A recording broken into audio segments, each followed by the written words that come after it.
Hey guys, welcome back to another episode of the Stella Herself podcast. Thank you so much for tuning in this week. I'm so happy to be back another week in a row. I told y'all I was back. I hope you guys are all having a great week and I hope you guys enjoyed last week's episode. I think part of August, which this August has felt very August to me. I have been seeing so many quotes on my timeline about August, just from different writers, and how there's this common theme of how August is very bittersweet, melancholy, how August is kind of the Sunday of the year because, you know, the end of the summer is in sight. And you can really start to feel the seasons changing, especially here, even though it'll still be hot out. You can just tell. At night, it's been a little more cool, you know, and we're definitely not in fall yet, but it's just like, you can just feel. Speaking of which, how was y'all's summer? I feel like my summer was very, not really what I expected at all. I'm not sure what this quote is from, but it says, "Waiting for what? I'd like to know. It's August. My life is going to change. I feel it." And then a Sylvia Plath quote, "August rain, the best of summer gone and the new fall not yet born. The odd, uneven time." And I definitely feel that. And I feel like part of why those vibes are so elevated this year in general is because of these retrogrades, babe. It's been a lot. Okay, it's definitely been a lot. I think personally for me, I'm not about to go into a moving to NYC talk. We did that last week. But I think part of it for me is the excitement and allure of being in a new place has kind of worn off. And not completely, obviously it hasn't even been a year, but it's just that initial kind of, oh my God. And we're kind of more in, me and my sister are more in a routine and we're faced with more of the day-to-day realities, which is going to happen anywhere, you know? And then, so personally, that's the vibe. It's kind of this, odd, uneven time. It's kind of trying to find my place in a new place, and just kind of set up a routine that I enjoy and that, excites me, but that is realistic. And part of it, I think, as a collective, we're going through these retrogrades. It's been Venus retrograde for how long now? A while. I know Venus retrograde is definitely longer than Mercury retrograde. So Venus is retrograde until the first week of September. I think it's September 3rd. And then the Mercury retrograde shadow has started. When does it officially start? It starts August 23rd to September 14th.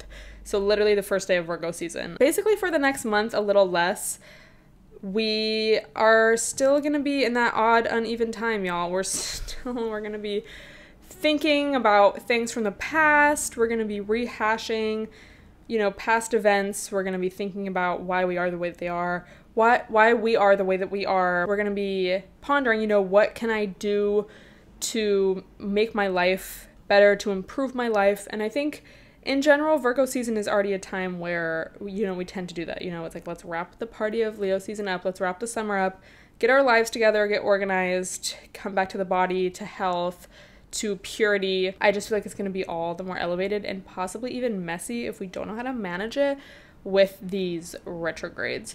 So there's nothing really to fear, y'all. I think social media especially really drags it. Oh my God, if you better hope your relationship lasts.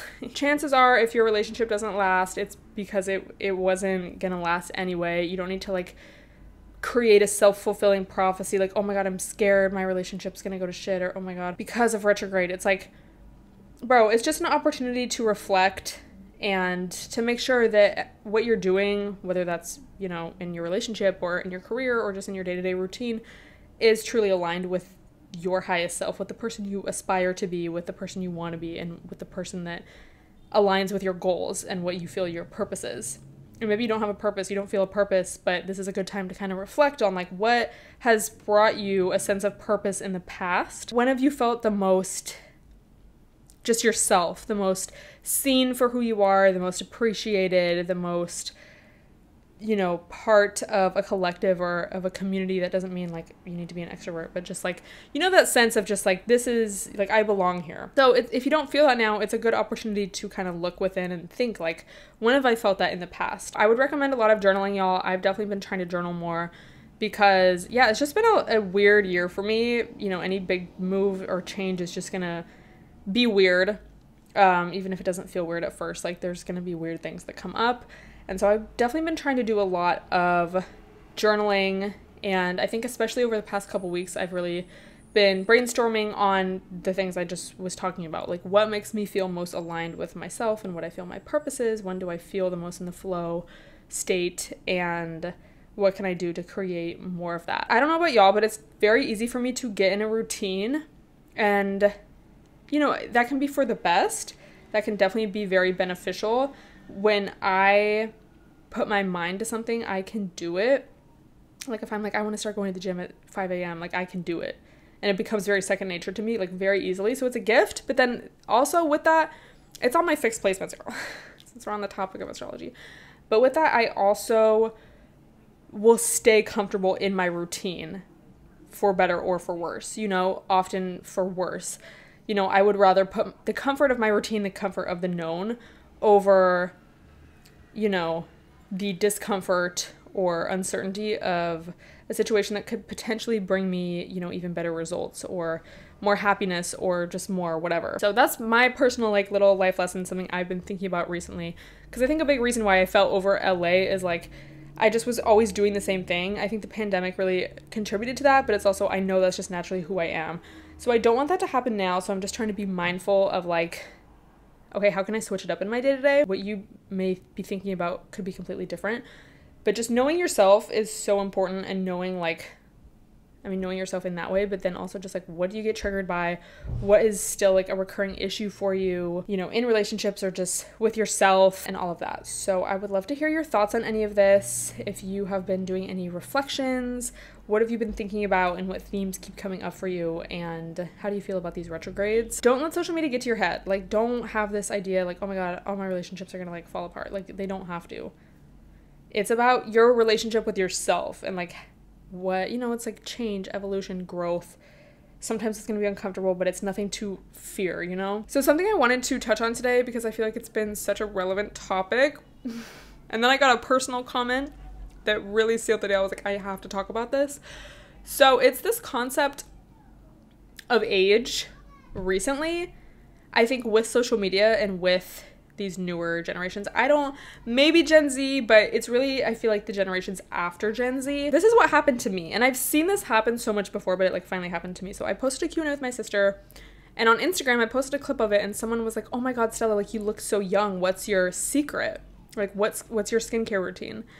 And although it's, like, flattering, like, thank you, I've definitely changed my skincare routine a lot. I think in some ways, as far as, like, the texture of my skin and just the appearance of my skin, I think I do look, quote unquote, younger now than, like, in 2017. I literally got a snap mem this morning from 2017, and that was before I really had a good skincare routine. I didn't have super bad acne, but you can just tell from these videos, like, my skin looked so dry and just crusty, and, like, just where I would get pimples, it was very obvious, like, a skincare issue, or, like, just I wasn't using the right products, and not so much, like, later when I went on Accutane, because, like, I had more hormonal, like, weird, that kind of acne. Like, no matter what skincare I use, like, I had acne, you know? It's, like, different.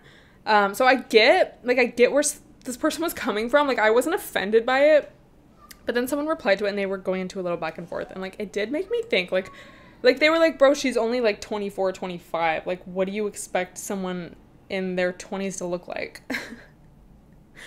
And I definitely think that is very true. So it not only with appearance, I think appearance is a huge part of it. You see comments on girls on women's videos all the time. Oh my God, like, it'll be something ridiculous, like, you look so good for 25. And then it will be like, oh, you look so good for 30. But then it's like, what do you think a 30-year-old looks like? And then, oh my God, you look so good for, like, whatever age. But it's like, what do you think people at that age look like? Like, in your mind, is anyone over 18, like, 60 or 70 years old? And then with the whole age filter on TikTok and that kind of thing, there's that. I mean, aging has always been an issue in that way, you know. Youth is very promoted, romanticized, sought after, especially for women. You know, we want to look young as long as possible. Oh my God, I would do anything to look 25. Apparently 25 is too old now, though. I would do anything to look 14 again. I think just with social media, it's just accelerated it. So now it's like, it's not, oh, you look so good for 35 or 40. It's, oh, you look so good for 25. You look so good for 22. So there's that, which again, already been an issue, but I feel like it's just accelerated now. Red flag. But it's also just people's perception of where they should be in life, especially in your early 20s. I feel like that is way off as well. There was a tweet, someone was like, oh my God, why are you still in the club, in the street? Like, it was something so dumb like that. Like, just, it wasn't even anything crazy. And they were like, at 20 years old, that's like crazy. It's like, what do you think 20-year-olds are doing? Bro, I swear, I didn't feel like a real person until 24, literally. Like, I thought I did, but then once I turned 24, I was like, oh, like, I didn't even know. Like, also, it is definitely crazy to look back. And I say this because literally before this, I was showing my friend this video of us from like 2 years ago, and it's just crazy how much younger we look. Like in like we look like babies, like not like, oh my God, I wish I looked that young again, but just like, I literally looked so young. And like, oh my God, like, why was any guy talking to me like I look like a child? Like, I mean, no, I was like hot and cute. Like, what was I? I would think I was like 23 in the video. But still, I was like, bro, I definitely looked younger than I like remember. No wonder people just feel worthless all the time and like their life is going nowhere, because you have people tweeting things like, why isn't your life together at 20 years old? Like, I'm not even exaggerating. They said 20. It's like, what do you think 20-year-olds are doing? So I feel like this is a lot of things kind of intersecting. I mean, if we look at the olden days, it's like, what was the average life expectancy? Definitely under 50. So, 25 would be middle-aged. But now people are living a lot longer, and so we have a lot more years of being young to enjoy. And I think especially for women too, there's just so many other options, both as far as like just life. Like, it's not like, oh, you have to get married by age 18 or else like you're an old maid and like you're gonna have no life. Also, just as far as having kids, I feel like because there's more technology, I'm not saying it's like an easy journey. Also, I literally have no experience in this, knock on wood. So, but from what I've heard, there's definitely a lot more options as far as having kids later in life goes. I mean, look at Kourtney Kardashian is like one of the most recent examples that comes to mind. She's like in her 40s and pregnant again. So things like that can happen. And it's not like, oh my God, you need to have kids and get married before 25, otherwise your life is over. And like, oh my God, there's other things. And I'm not saying like, oh, that's like, don't do those things at 25 or before 25. But it's like, it's not necessary. I know this is so like said all the time, but it's definitely so weird to see people from high school and just people your own age get married and have kids. Like, I mean, I feel like having kids is one thing. It's like, okay, y'all were having kids in high school. No shade if, like, you literally had a kid in high school, but, it's just, like, it's just not as surprising. Like, when it's, like, that intentional vibe of, like, oh, we're getting married and, like, starting a family. It's not just, like, oh, you got pregnant. Like, it's, like, this is so serious. Like, oh, my God. Like, and I'm not saying having a kid isn't serious, but you know what I mean. Like, and, like, again, no judgment. But it's just kind of, like, jarring when you and your group of friends, your circle isn't at that stage yet, to see other people at that stage. And it's like, do you guys not feel like you're just playing house? Like, I guess not. It's weird to think that that is the norm, So yeah, it's just very interesting to observe all of these things, both like on social media and kind of like a grand, looking at the collective way, the general population, but then also just in your own life, like your own friends, your own, people that you used to go to school with, and like, whoa, just kind of observing that. And also how you do get affected by it. It's very easy to be like, oh, that's not going to affect me. But then when you're actually faced with something, or like feeling the pressure from society or from your family or even your own friends, which I'm not saying I am, but just in general, it's like, oh damn, this does like affect you. Not like too deep, but just like, conversations where it's like, what's the point of having this conversation? Like, it's not like I have anything to it's not like I'm like presenting you with any new information or facts. Like, I'm just kind of talking to talk, but maybe you'll relate. Sometimes I just think like, where is this going? Like, social media and just like the world in general. And it doesn't really help my like overall just perception of life. Like, I'm fine, but just when you're in your 20s, it's like, oh my God, what's my purpose in life? Like, what's gonna happen? where am I gonna end up? Like, oh my god, what should I do with my life? But then, like, that's like already normal. But then on top of that, to be faced with social media, which is like a whole nother level of like comparison to others and just fake shit, like people, you know, only posting their highlights, people lying. Growing up and becoming an adult has just, I'm shocked how many people just blatantly lie. I've never been like that. I wasn't raised like that. I'm not used to that. So when y'all, not y'all, but when people just straight up lie, it's like, I get it. We live in a fucked up world. Like, you have to do what you have to do to get ahead. But like, sometimes it's just crazy, like how much people lie. And then on top of that, like the world as we know it kind of falling apart. It's like, should I have kids? Like, what kind of world am I bringing life into? I know it's like, oh, okay, like you have to be the change you want to see. You have to, like, you know, I remember people always saying this in the vegan days, like, oh, should I bring kids into this non-vegan world? Like, I'm contributing to like global warming by having kids. But then it's like, oh, you have to raise the kids that are going to make the environmentally conscious choices, so there's more of those, otherwise you know, remember when like everyone was getting vasectomies in like the vegan days? That's just like such a funny like detail, like that's so random. But yeah, so it's a little disheartening and overwhelming. And so I think it's important definitely to have time, whether it's a little bit every day or just making a conscious effort every week to have a dedicated time where you're not on your phone and you're just completely in the moment. Because obviously it's important to stay aware, bro. I'm not promoting ignorance and like, oh, me, it doesn't affect me, so I just shut it out. I don't read the news. White Lotus shit, like, you know what I mean? But just for your own mental sanity, especially if you're anxiety prone and overthinking prone, such as myself, you do not need to be connected all the time and like thinking all the time. So like this past weekend I went to the beach by myself, solo, girly, and genuinely it was so nice and relaxing. Like, I have not felt that relaxed in a minute. And I wasn't even there for that long. Like, it was very just chill. It wasn't like a full like beach day. It's not like I was laying on the sand for hours, but I just unplugging, listening to some nice relaxing music. And it was nice too because everyone at the beach seemed to be on the same type of time. Like, no one, and I'm not like saying this is annoying or bad, but you know when you're on chill vibes and then you go to the beach and it's like, this family has like a million kids running around screaming, these people have like their loud ass speaker. Like, no one was on that type of time. Everyone was just like chilling. It was so quiet and it was just so like exactly what I needed. So just making time to reconnect with nature and just, you know, all the shit that we know to do, y'all.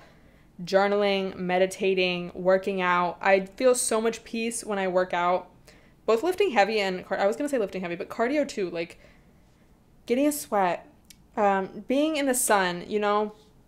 And I think especially now that the seasons are about to change and it's about to be fall, you know, I don't know if y'all are seasonal depression prone, but it's just important to keep our self-care tips and tricks in mind.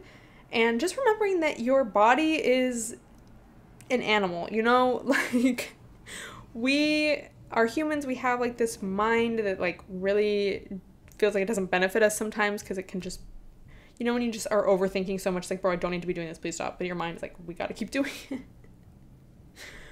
So just remembering that you can reconnect to your body and that, like, your body is like a physical, like, living thing, you know? And it's like, okay, yeah, it sounds silly, take a bath. But then it's like when you actually get in the water, your body relaxes. Like, your nervous system actually chills out. Or going for a walk or, like, you know, any of these self-care things, like, they all really work. Because, like, you're kind of like an animal, no offense. I mean, me too. Also, I really think that getting a pet is, like, would be so beneficial to me right now. But we're gonna see. I'm about to go meet some friends. I'm so happy. I need to get out of the house. I need to leave the house, like, once a day besides going to the gym. Sometimes going to the gym is enough, but, like, most days I need to also do something else because... So I hope you enjoyed this week's episode. I know she was short, but let me know what you want me to talk about next week. And let me know your thoughts on anything I talked about down below. Love you guys.